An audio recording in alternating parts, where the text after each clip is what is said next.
bom dia a todos. Estamos começando mais um Morning Call da Empire Capital.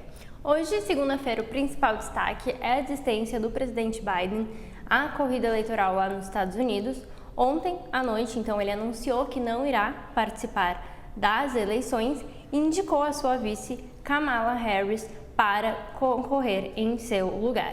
É importante notar, que o Biden ainda não havia sido formalizado como candidato democrata. Esse processo ocorre nas convenções democratas que estão marcados para o dia 19 a 22 de agosto. Então, os delegados onde o Biden já havia vencido podem votar em outra pessoa, não necessariamente a indicada por ele, Kamala Harris. No entanto, desde esse anúncio de ontem para hoje, a gente já teve diversos diretórios democratas anunciando apoio a ela e também fazendo grandes doações em dinheiro para o partido. Então, muito provavelmente, ela seja a candidata escolhida para concorrer no lugar de Joe Biden.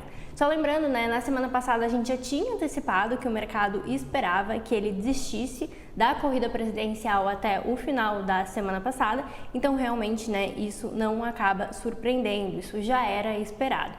As atenções agora se voltam principalmente para a escolha do vice de Kamala. Se tem aí algumas opções, principalmente ali nos estados que não têm demonstrado no histórico serem tão republicanos e nem tão democratas. Esses estados variam ali dependendo das eleições, então é importante agora acompanhar essa escolha. O Biden, ao longo da semana, ele deve se pronunciar novamente, ele disse que deve fazer uma coletiva e agora, então, a gente espera as reações do mercado com relação a isso, mas reações que não devem ser tão fortes, porque, como eu mencionei, essa desistência já era esperada.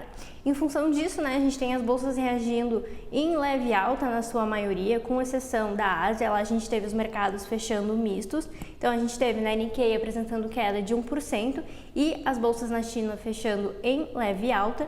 Lá na China, a gente, ao longo dessa madrugada, teve um pequeno corte de juros, mas o mercado não ficou muito contente, porque foi um corte muito pequeno e o mercado entende que estímulos maiores devem ser colocados na atividade econômica para que a gente tenha uma recuperação econômica por lá, Lembrando, os dados em comparação com outros países permanecem fortes, mas a atividade por lá vem desacelerando, então o mercado querendo mais estímulos. Importante notar, que na Europa a gente tem alta mais expressiva, por lá as bolsas estão subindo de 1 a 1,5%, respondendo aí, depois que a gente teve queda mais expressiva na sexta-feira em função das empresas de tecnologia. Nos Estados Unidos, as bolsas também estão reagindo positivamente, a gente tem alta nos 3 principais indicadores de lá. E se esse é o principal destaque lá fora, que claro também reflete aqui no Brasil, aqui a semana começa com a expectativa da apresentação do relatório bimestral de receitas e despesas de julho. Essa apresentação acontece hoje às 15 horas e 30 minutos, logo em seguida a gente tem uma coletiva às 16 horas para o detalhamento dessa apresentação.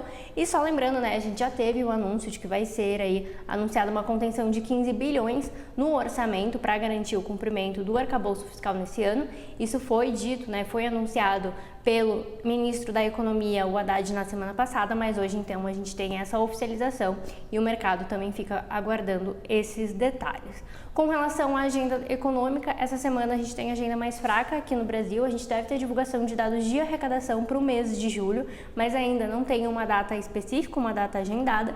E a gente tem na quinta-feira a divulgação do IPCA 15 do mês de agosto. Importante notar, que lá nos Estados Unidos a gente tem uma agenda mais cheia. Por lá a gente vai ter a primeira leitura preliminar do PIB do segundo trimestre, que acontece na quinta-feira, e na sexta-feira a gente vai ter divulgação do PCI, que é a medida de inflação preferida pelo Banco Central. Ao longo da semana, a gente também tem dados de mercado imobiliário e leituras preliminares dos PMIs, que são aqueles dados de expectativas de atividade em relação ao mês de julho. Essa divulgação ela acontece na quarta-feira e não é só para os Estados Unidos, é para uma série de países. E só lembrando, a gente também tem temporada de resultados corporativos, tanto nos Estados Unidos quanto na Europa, então isso também pode movimentar os mercados. Então, a agenda lá fora mais movimentada do que a agenda brasileira mas hoje a gente deve continuar com as repercussões da desistência de Biden, né? Só lembrando, as pesquisas indicavam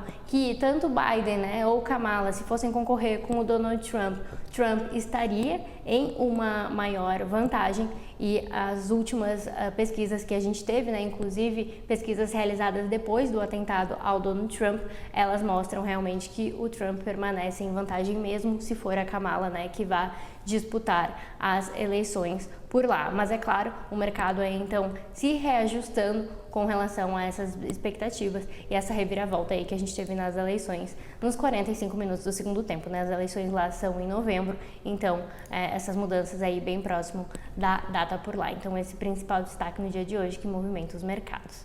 Por hoje era isso, um ótimo dia a todos, até amanhã.